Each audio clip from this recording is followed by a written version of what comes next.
San Diego Comic-Con, PowerCon, le Tokyo Wonder Festival, autant d'events qui ont remplacé le catalogue de jouets de Noël de notre enfance. Tout de suite, dans Pop Life sur MCM, les nouveautés pour lesquelles j'ai déjà ouvert un nouveau compte épargne.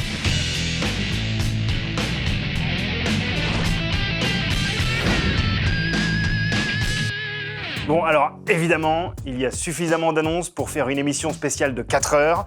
Donc, ce qu'on va faire, c'est que je vais très arbitrairement choisir 3 jouets qui me rendent déjà zinzin. All you can think about is fucking toys! They're not fucking toys! This is Iron Man, okay? Dragon Ball Z, on aime. Les figurines Bandai Dragon Ball Z, c'est le feu. Récemment, Bandai a étendu sa gamme aux personnages issus de Dragon Ball, l'animé du petit Sangoku. Au début, on a pensé que ce serait simplement pour quelques personnages, mais cet été, le constructeur japonais a mis en précommande Piccolo dans sa première version démoniaque et Tao Pai Pai.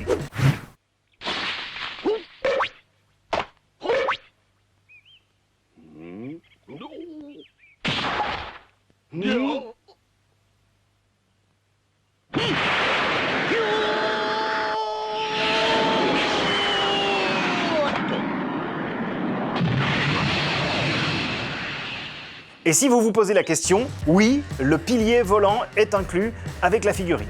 Ayant grandi avec Dragon Ball, voir le tout premier grand méchant de la saga en figurine ultra articulée, c'est un petit peu un rêve de gosse qui se réalise. Mais c'est pas tout ce qui s'est passé cet été. Après 2 ans loin de la licence, Mattel a récupéré les droits des maîtres de l'univers. Ils ont présenté des trucs assez fous à la San Diego Comic-Con.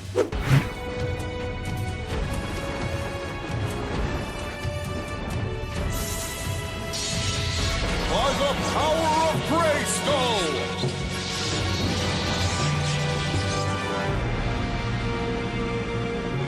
I have the power!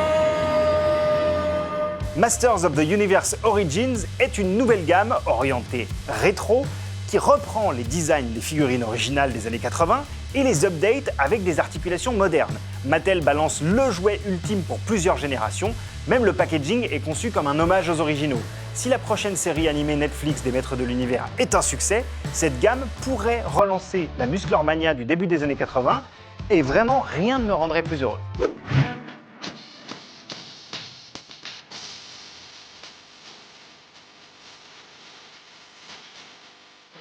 Au même moment, de l'autre côté de l'Atlantique, enfin du Pacifique si vous passez des États-Unis au Tokyo Wonder Fest, Medicom annonçait de nouvelles figurines dans sa gamme Mafex, des figurines ultra articulées de 6 pouces, concurrentes directes des Bandai SH Figuarts. Et là, tout le monde est tombé à la renverse en découvrant les toutes premières vraies figurines de qualité tirées du film Into the Spider-Verse. Elles sont flashy, elles ont l'air moelleuses et tout aussi fantastiques que le chef-d'œuvre dont elles s'inspirent.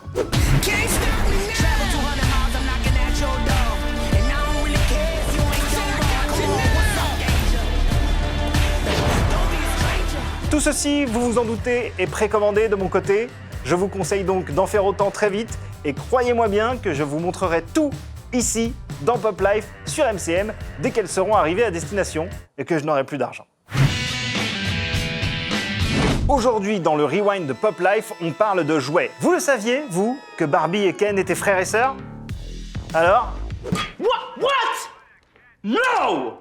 What is wrong with you? Eh ouais, gros malaise quand tu découvres que les prénoms des jouets que tu faisais s'embrasser en scred dans le Barbie van quand t'étais môme sont ceux des enfants de Ruth Handler qui créa Barbie en 1959, Barbara et Ken.